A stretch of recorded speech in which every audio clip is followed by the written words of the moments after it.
Hey, Brent, it's Matt. You mentioned having some guys banged up. Do you know yet on some of the guys that either were hurt going into the game or that got hurt at Notre Dame?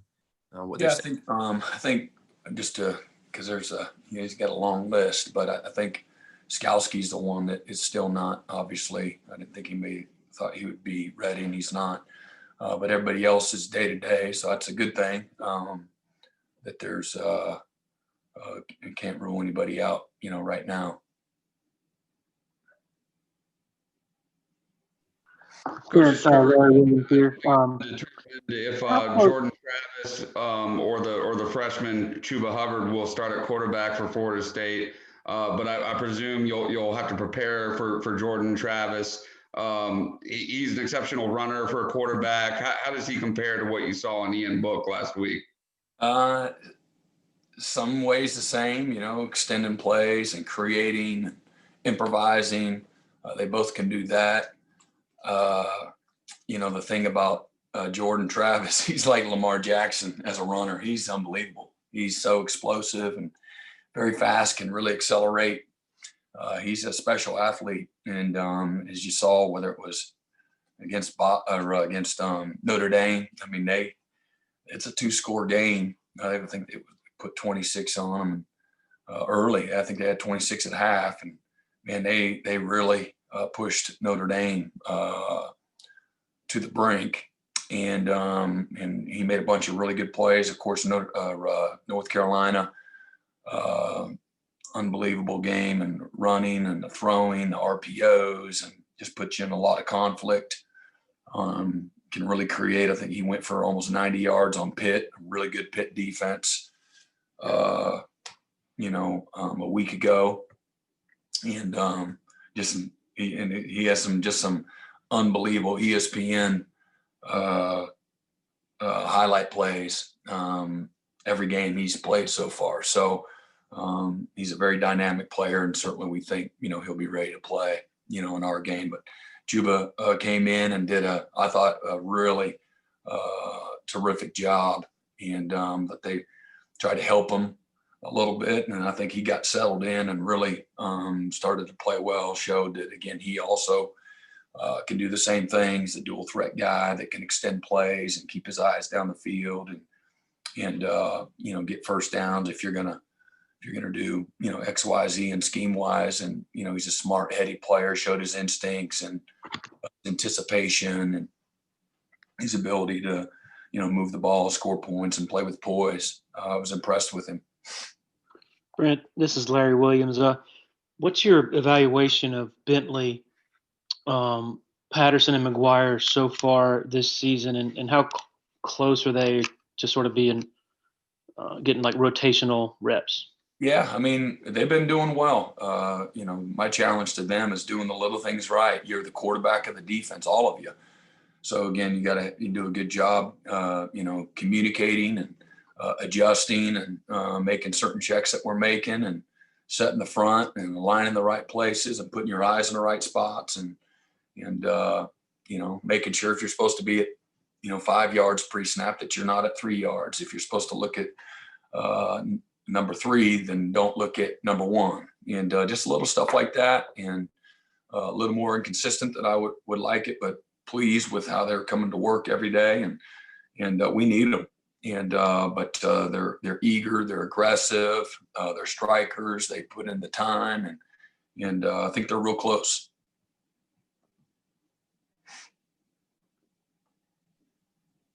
Coach, Florida State started, I think, 4 freshmen on the offensive line on Saturday at NC State. Does that influence your play calling at all? Just knowing the inexperience on the line, or do you call the game pretty much the same way, irrespective of experience? Yeah, you're really just looking at big scheme, and they're doing a nice job coaching those guys. I know we all know what Florida State has been in the past few years, not real cohesive up front, and they've got that buttoned up pretty good. And we're really focused on ourselves, and again just matching up with scheme, and what are the best things that we can do to help us defend their schemes. and not really looking at we're just trying to get better. So to say we're gonna do certain things to freshmen, I think is being a little bit naive to how the game's won. And we got to be physical. We got to play with fundamentals. We got to attack. We got to be able to get off of blocks. We got to be able to rush the passer. We got to get off on the ball. No matter who we're playing, we got to do it better. And again, I think last week or a week ago, whatever, 2 weeks ago, playing Notre Dame, I think again you saw when we're going against a really good offensive line. Again, we got to do the fundamental things better and more consistent. And if you don't do those things, it doesn't matter who you're playing against. You don't give yourself a chance. So we got to do those things this week against Florida State, and really trying to be an inside out approach from that standpoint.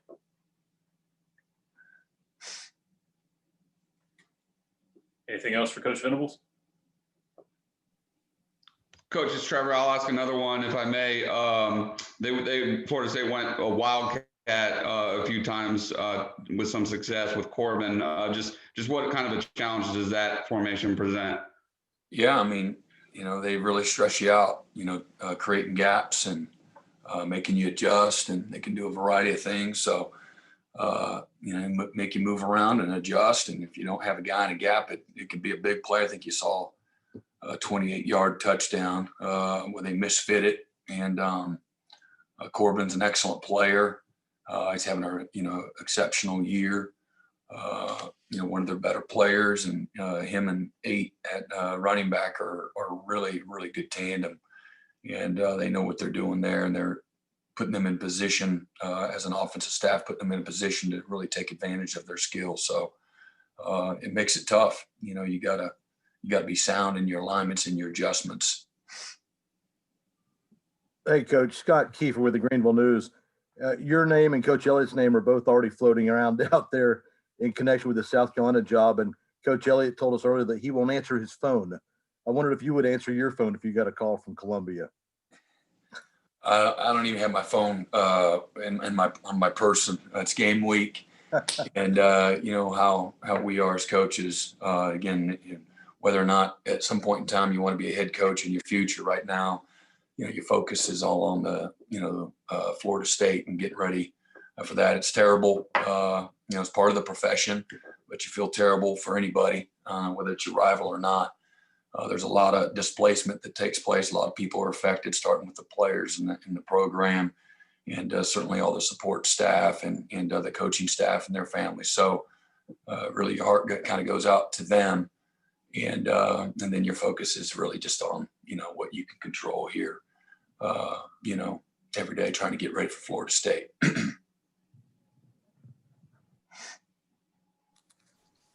Brent, it's Matt again. Were there any specific things from the bye week that you said, okay, this is what we really need to focus on, trying to improve? Or is it everything I'm guessing you're going to say? I mean, it really is. You get that jug of water or whatever, or maybe you got a hole in the boat and you stick your finger in and then it pops out the other side. And whether that's roster related, injury related, or it's scheme, or it's youth, or hey, we got out executed, or hey man, we put them in a tough call here.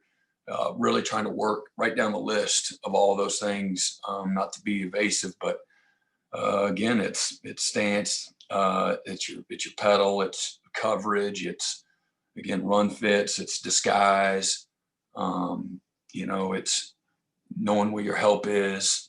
Really trying to show them on video as much as you can while you can.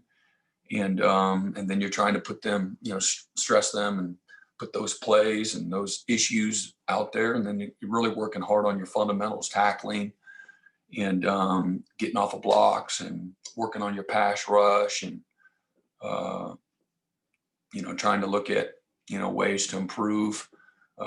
Your hands have been tied a little bit at times, but trying to improve maybe some of your packages and get more guys involved if you can, and under the circumstances. So really just trying to, best utilize the off week as we could, whether it's early in the year or late in the year. The good thing about having one later is here's the things that have recurred and or maybe these are some things that have popped up, and or maybe these are some things that because you don't have this guy or that guy, now you can really spend some time on getting these guys better, or maybe even looking at some different guys and packages and things like that. So really, it's been all encompassing, to say the least. We'll take one or two more for Coach if you got them.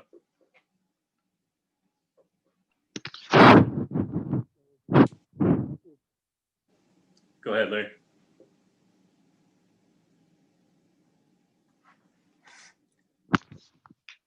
Can you hear me, Brent?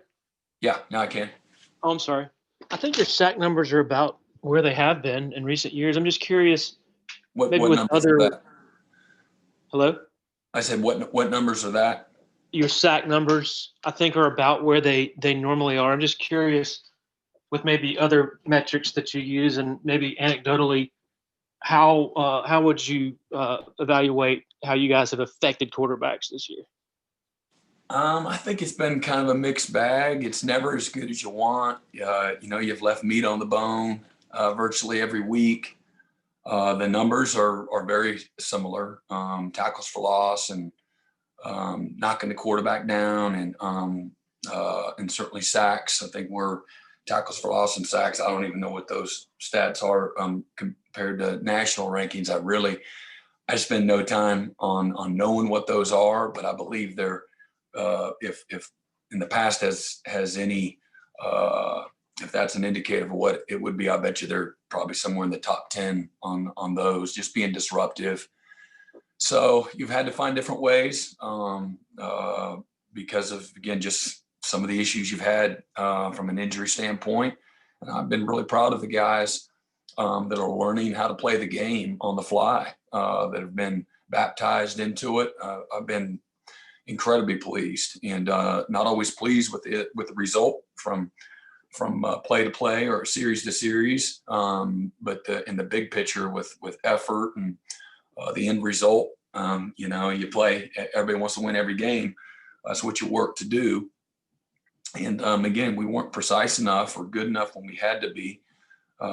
We just couldn't make. We needed to have a couple of plays and bunches there, and we weren't good enough. We just weren't able to do that against Notre Dame. But overall, by and large, on the season, there's plenty of warts along the way. But by and large, on the season, very pleased with progress that's been made. And some of it you see it, some of it you don't. And just look at the position at corner. And we got first world problems compared to a lot of people. Trust me, I get it. But still, playing is playing, and experience is experience. And we haven't had the same cornerback roster week to week all year, from one week to the next. And that matters, but in the past, we've been able to have a couple of bona fide dudes or guys that can play at a really high, consistent level, like a Ryan Carter, for example, that was a lightly recruited guy, but can make all the layups, play with all the right leverages, just execute at a high level. And that was acquired over time. And so if you want something better, you want to play with a little more consistency, and you want to be able to win a little more one-on-one pass rush, and again, eliminate some of the explosive plays as well. But however, we've had to generate it. One thing that you don't feel quite as certain about is just that, and some of it again is some of your veteran players, if you will, a Tyler Davis and a Jamie Skowski. Some of the cohesion and chemistry. It's been okay, but not like it would be if you had again your alpha dog, out there every snap, And but again, overall, we had a chance to again go back to just a week ago that we're all still disappointed, move forward and all that, but you're still disappointed because you had it, you had it when you and you came up short. And so you try to find the things that would have given you a better chance. And there's plenty of those things. But again, overall, you brought up again numbers and all that. Just thinking about just some of the third downs that to me we've given away. We've airballed some layups, And again, I think third downs, you're probably somewhere in the top 15 in the country, but we should be more like a top 5 in my opinion. And with respect to the people you play, I'm just talking about just what I brought up a couple of them. Turning the right way, you got to turn to the man and play through the man. Don't turn away. You can't see the ball, or stay on outside leverage when you got a hole dropper inside of you on third and medium. Stay on the outside of the receiver. Don't let him. So really, that should be a great call for that route. And you give up that conversion, or again, you get a drag route with a 250-pound tight end. Man, we got to light that dude up on 3rd and 15. Instead, it turns for 30+ yards up the sideline because we missed the tackle. But again, those are, I just looked at 3. I think they were 10 of 19 on third down. So now you're looking at whatever 7 of 19 is. And that's a heck of a lot better than 10 of 19, I can promise you. But those are drives. Again, like I said, those are additional plays that you're having to play. Those are field position. It's momentum. It's points. Of not doing the little things precise enough. And there's been some other games that not as many times in the other games, but maybe some other games, like the Syracuse game, we let the guy run the sky ball on us and make that game a lot more interesting in the third quarter than it needed to be, because we played really, really well in that game outside of really 2 plays. But anyway, just kind of rambling a little bit, but been proud of our guys, man. Our guys have, it's been a fun group to coach, a lot of youth. The older guys that are here have improved and gotten better. And we're still work in progress, man. We got to get better to make a run at this. We have to improve, and really, and again, improve in every single category. We're a good unit right now. Well, we're certainly not a great unit. We've had some great moments, but we're not a suffocating unit yet. And but at times we've really flashed and have shown an aptitude to be really, really good. But again, one of the best marks or things that how you can describe an elite unit would be, if you're something, you're consistent. And we're not as consistent as I would like to be in all those areas. And but our guys are coming to work every day and giving ourselves a chance to do that. Time for Second one more. in sacks, third in tackles for loss, coach, by the way. Solid, for a team that can't get any pressure on the quarterback, or too soft, or we're not being disruptive enough, or whatever the critiques would be. Pittsburgh's number 1 in both. I'm sorry. Pittsburgh is number 1 in both categories. And then again, that's again, I'm not, I'm not an excuse guy. That's a upper class laden, unit that's played a lot of football, and, and they play it well. They do a great job there. But again, proud of our coaches and our players, for, again, there's a lot more good than not, and certainly plenty to get better at. And again, what we're trying to get our guys better at is just not leaving meat on the bone. And, we got to make the layups. It's like a quarterback, if he can't throw a wide open swing pass, if he puts it behind him, or he leaves it too far out in front, or he's overthrown, everything else follows suit. And you can't get into a rhythm. And, and we've been pretty good, at times really good. And, but, to be a great unit, man, you gotta do all the little things well. You gotta make all the layups, and nobody's asking you, how much youth you have or how much experience you have. You either do it or you don't. And this is a performance-based profession. And our guys recognize that. They've got a very high standard. There's no, again, excuses or anything built into these guys, but super pleased with the work and the mindset and the toughness that they've shown. And again, how they battled, man. They played with every ounce of everything that they had against Notre Dame. And that's all you can ever ask of the guys.